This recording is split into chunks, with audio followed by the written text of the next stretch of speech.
theory. Let's take some important stuff that will help you understand set anytime you come across it. The first thing we're taking today is the terminologies and notations.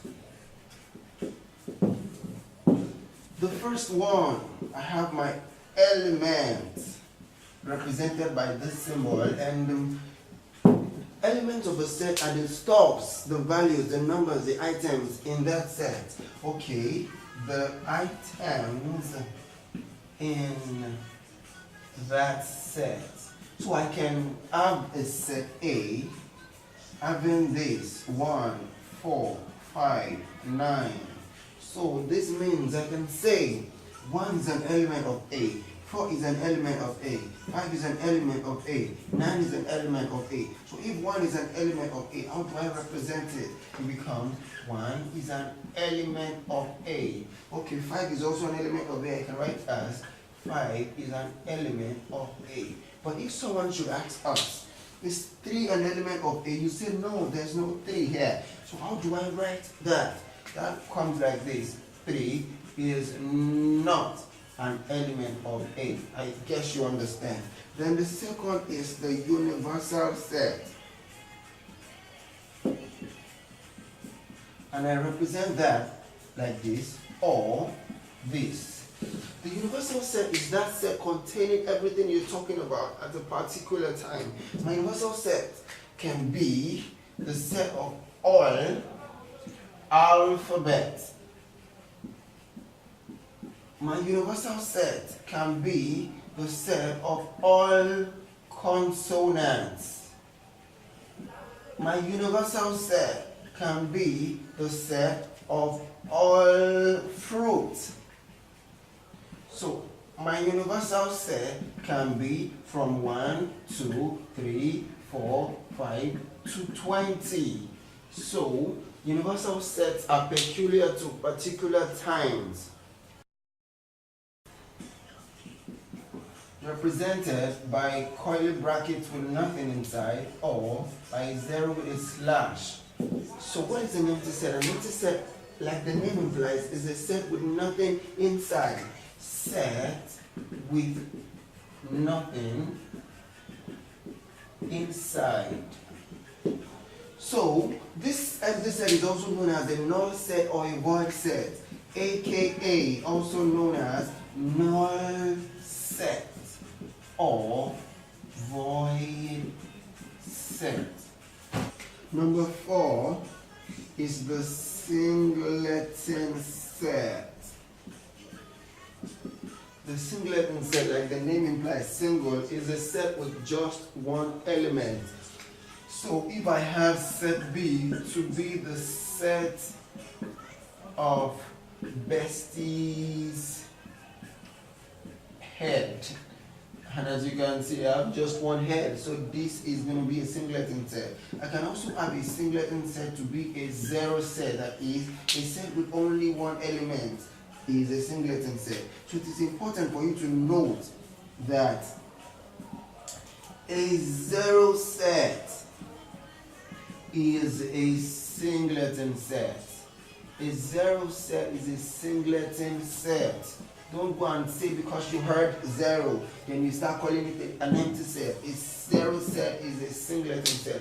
Please take note. Then number 5 is the subset. This is a set contained in another set. A set contained in another. So for instance, if I have set A to be equals to 1, 3, and 5, then I have set B to be equal to 1, 2, 3, 4, and 5. Then it is obvious that all the elements of A can be gotten from B. So I would say that A is a subset of B, which can be written mathematically as A is a subset of B. Then let me tell you something, just like we have in English language, the word and the opposite.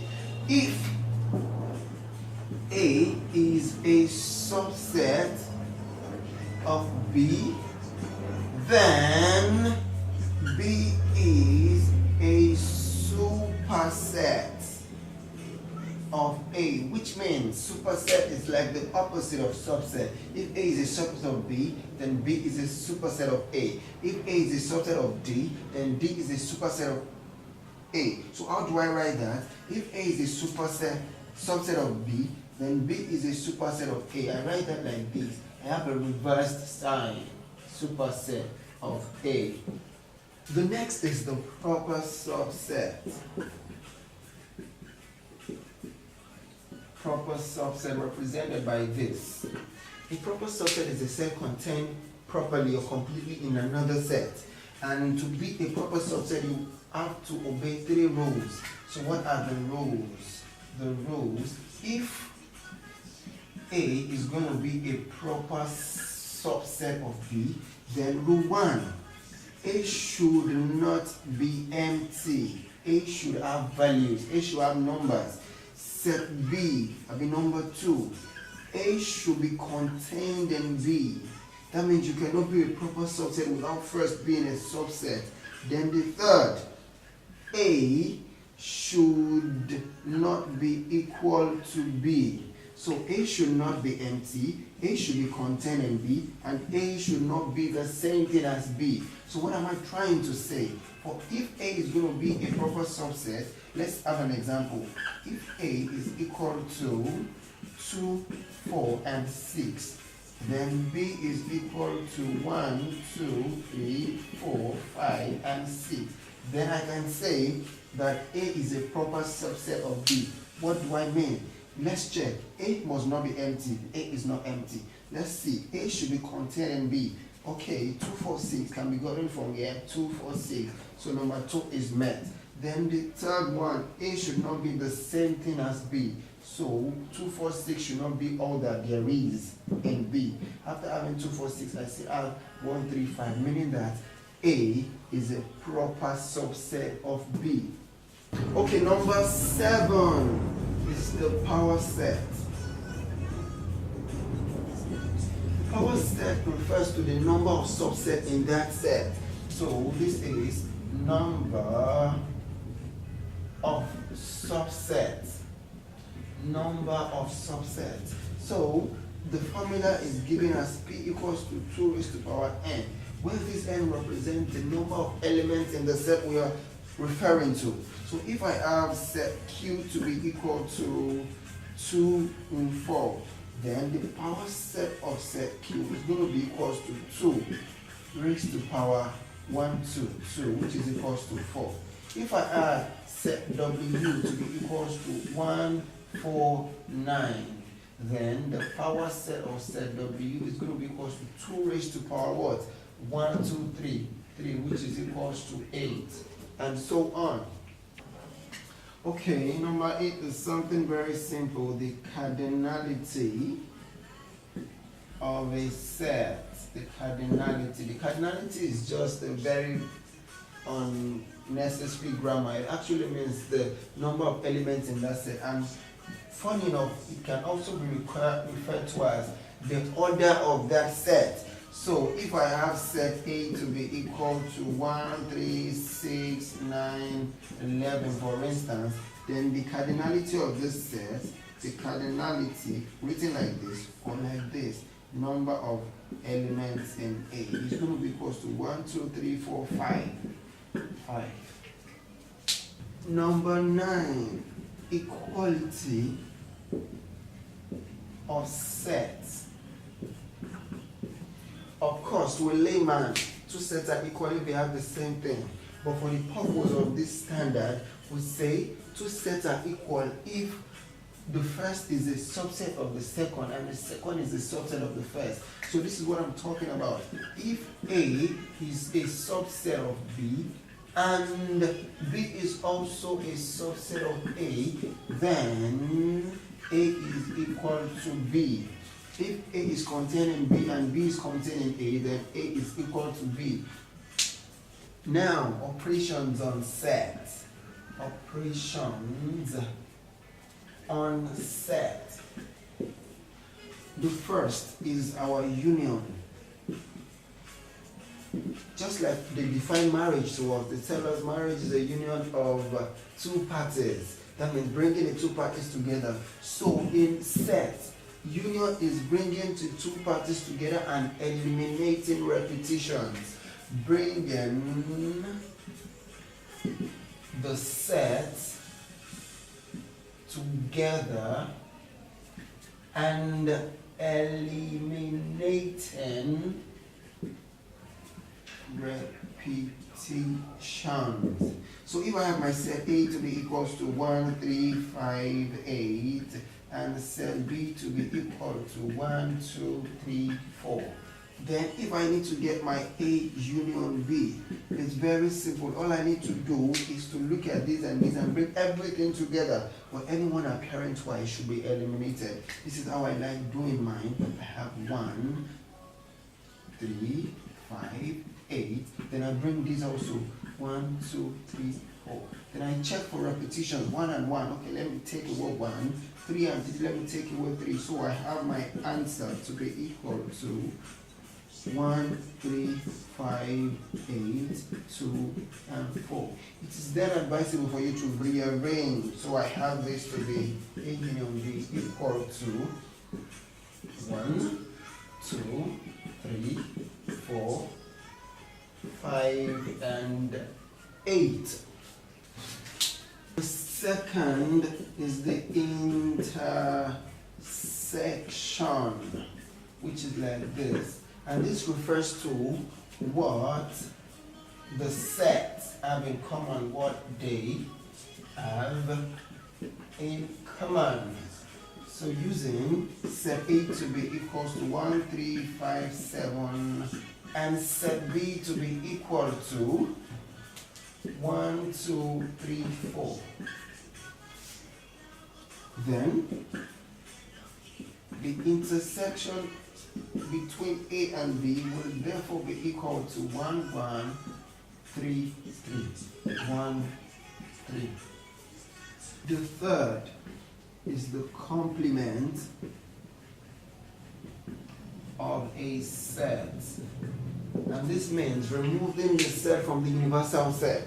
So the set from the universal set, the set from the universal set, removing the set from the universal set. For instance, if my universal set is equal to all alphabets,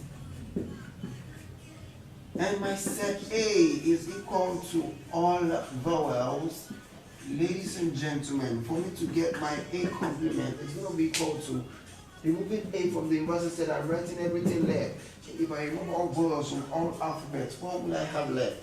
Then my A complement or my A prime will now be equal to all consonants. Also, let's take another one. If my universal set is equal to 1, 2, 3, up to 9, and I say my set P is equal to 1, 3, 5, and 7. Then, ladies and gentlemen, my P complement of P prime is going to be equal to, remove 1, 3, 5, 7 from N. What will I have? I will have 2, 4, 6, 8, and 9 as my P complement. The fourth is the difference of sets. That's just your subtraction, difference of sets. There is, if I have A to be equal to 1, 3, 5, 7, and I have B to be equal to 1, 2, 3, and 4. Then what will I have? I will have A minus B to be equal to, I want to take away everything common to A and B and have just this. So 1 and 1 are common, should be gone. 3 and 3 are common, should be gone. So my A minus B is going to be equal to 5, 7. While my B minus A is going to be equal to 2 and 4. Number 5, I have the symmetric difference. The symmetric difference of sets. The symmetric difference represented with this. So this one says the symmetric difference between A and B is equals to A minus B union B minus A. The symmetric difference between A and B is A minus B union B minus A. If I have my A to be equal to 2, 4, 6, and 8, then I have my B to be equal to 6, 7, 8, and 10. Then, ladies and gentlemen, my A minus B is going to be equal to, let's first take out what they have in common, 6 and 8. 6 and 8. So my A minus B is going to be equal to 2 and 4, while my B minus A is going to be equal to 7 and 10. So therefore, my symmetric difference, A symmetric difference B, is going to be equal to 2, 4 union 7, 10, which is equal to 2, 4, 7, 10.